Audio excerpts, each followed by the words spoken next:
আমি চিৎকার করে কাঁদিতে চাহিয়া করিতে পারিনি চিৎকার।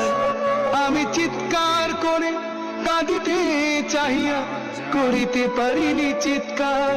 বুকের ব্যথা বুকে চাপায়ে নিজেকে দিয়েছি ধিক্কার। কতটুকু অশ্রু গড়ালি হৃদয় জলে সিক্ত, কত প্রদীপ শিখা জ্বালালে জীবন আলোয় উদ্দীপ্ত। কত ব্যথা বুকে চাপালে তাকে বলি আমি ধৈর্য। নির্মমতা কত দূর হলে জাতি হবে নির্লজ্জ।